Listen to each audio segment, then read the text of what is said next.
12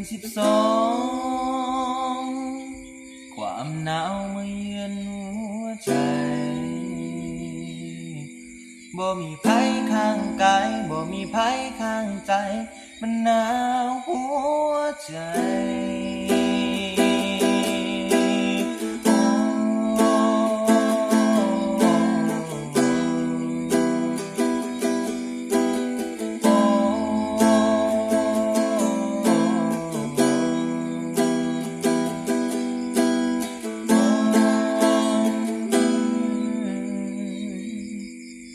ปฏิทินเปลี่ยนไปหลายใบ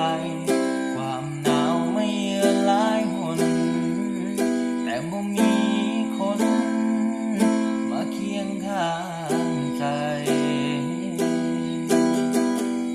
คนอยู่ใกล้คืนมาเด้อคนอยู่ใกล้มันสิตายแล้ว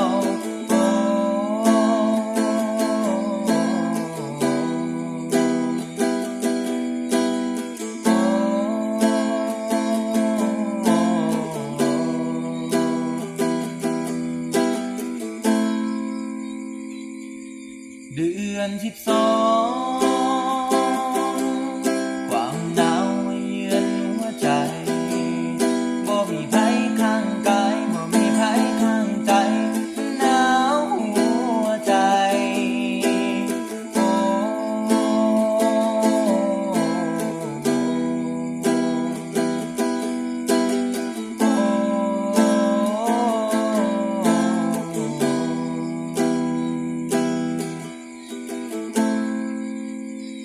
ไปอยู่สิเลอ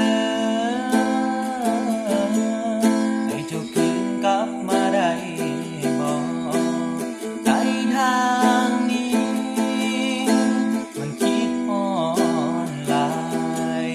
อยากให้เจ้าคืนกลับมาได้บ่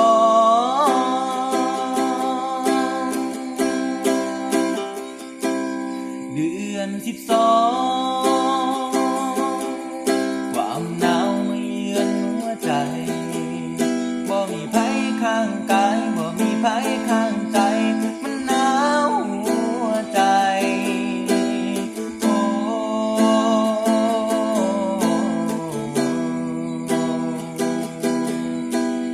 โอ้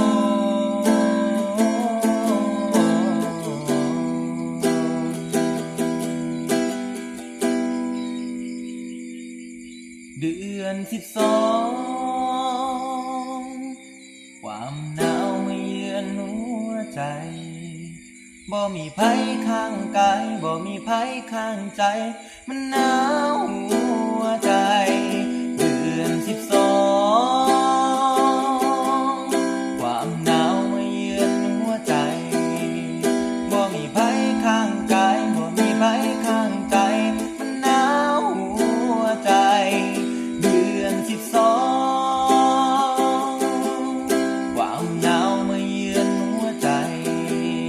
บ่มีภัยข้างกายบ่มีภัยข้างใจมันหนาวหัว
จบนะครับสำหรับเพลงนี้มีชื่อว่าเดือน12พันวานะครับเพลงนี้คือเพลงใหม่ของผมนะครับโอเค เดี๋ยวผมจะใช้ละเอียดด้านล่างคลิปนะครับผมขอบคุณครับผม